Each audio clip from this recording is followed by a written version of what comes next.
Hi, in this video I'm going to do game 4 from PrepTest 72, and I'm also going to do game 4 from PrepTest C. These are both what I would call transfer games, and they're pretty tricky. So I'm going to set them both up, and then you can give the questions a try on your own. All right, 72, game 4. All right, so this one is the Summit Company game where we have our 4 employees. Our employees are J, K, L, and M, and they work a 4-day week from Monday to Thursday. So Monday, Tuesday, Wednesday, Thursday. So I always do a schedule horizontally, so that's just how I set it up, but you could easily set it up the other way around. So you could have like Monday, Tuesday, Wednesday, Thursday, and then have your employees like that. And so you just kind of like have to reverse it. But I like to do it with the days horizontal so that it looks like my calendar in my phone. All right, every Monday work begins on 4 raw work pieces.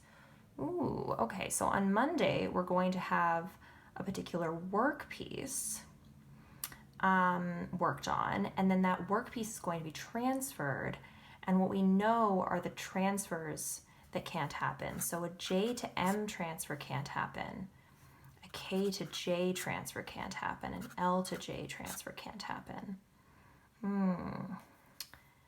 So actually, it makes more sense to have our work pieces stationary, because our work pieces aren't actually labeled and there aren't any rules about our work pieces.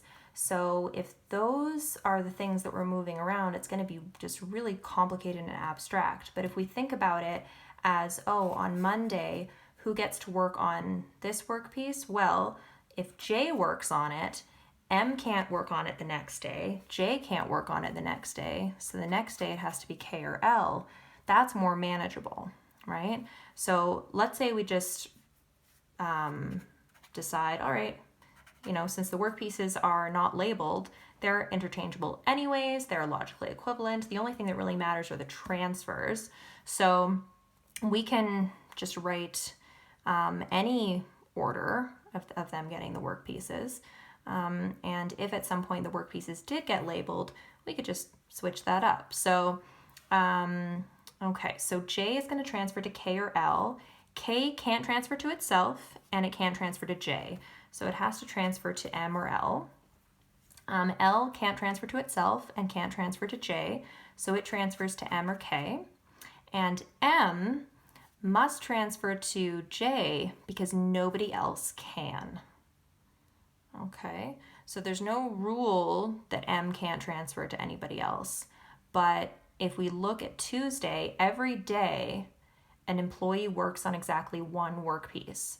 So we can't have any of the other employees working on multiple work pieces, and we can't have J working on 0 because that's not exactly 1.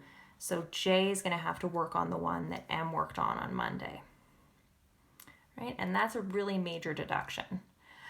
So another way to go about making that deduction is noticing that J is the most limited player, and then asking yourself, who can J transfer to and who can transfer to J? And then at that point, you're going to realize by process of elimination that the only player that can transfer to J is M. Okay, so it was a bit of a roundabout way to get to the correct setup for this, right? I mean, I can understand, starting with like JKLM on the side. And so I just wanted to kind of show that process and like what, at what point do you decide that doesn't really make sense, right? So it's possible to kind of make some early mistakes, some early assumptions, and you just have to be sort of flexible to change that once you get more information. So let's read through the rules again. So the employees of the Summit Company, J, K, L, and M, work a 4-day work week from Monday through Thursday. Okay, so every day every one of them is going to work, right? Every Monday, work begins on 4 raw work pieces, each of which is worked on for 4 consecutive days. So every piece has to be worked on every day. And on any given day, an employee works on exactly 1 work piece. So on Monday, I have to see J once, I have to see K once, L once, M once, and the same goes for every other day. So for each of the columns, I have to have exactly 1 of each of the players. That's not necessarily true for the rows. So work piece 1 doesn't have to be worked on by every single one of the employees. Okay, so it's possible that we could have actually a work piece that's worked on by just 2, where they just flip it back and forth. And we can't have M and J flipping it back and forth, right? So if J works on it, then M had to work on it before J. But we can't transfer back to M, so we can't switch between them. So whatever J and M work on, someone else is going to have to be involved, right? Either K or L.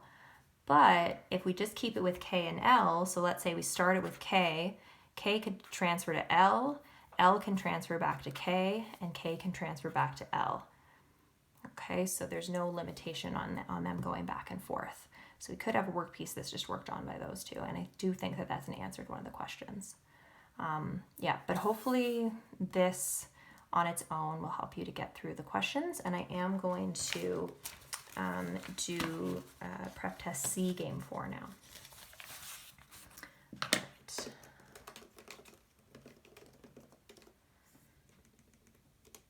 Okay, so here we have 3 years.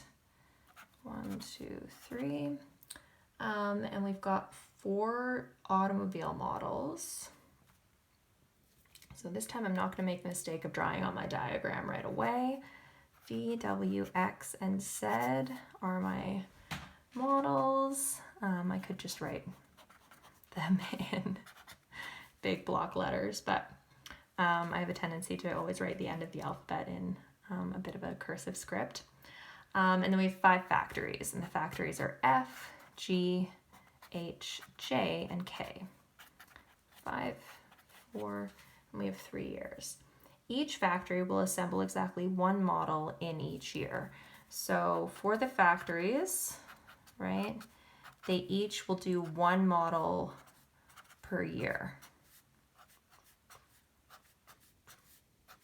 So this makes sense as our grid. Okay, so if we think of transfer games as like a variation on grid games, then that probably would be a good way to think of them, right? So it's a grid game, but what we care about is these transfers, right, between the years, right? So let's see. Because of contractual obligations, Dynamic will assemble all 4 models each year. So in year 1, we have to have 1 of each model. We're going to have 2 of one of the models because we have 4 models and 5 factories. So in year 1, we're going to have at least one V, at least one W, at least one X, and at least one Z, and then we're going to have 1 extra of one of those guys, right? So those are my minimums. I wouldn't bother actually writing this out in the real thing, right? But here it makes sense to write it out to explain it a little bit. Okay. No model is manufactured in the same factory in consecutive years.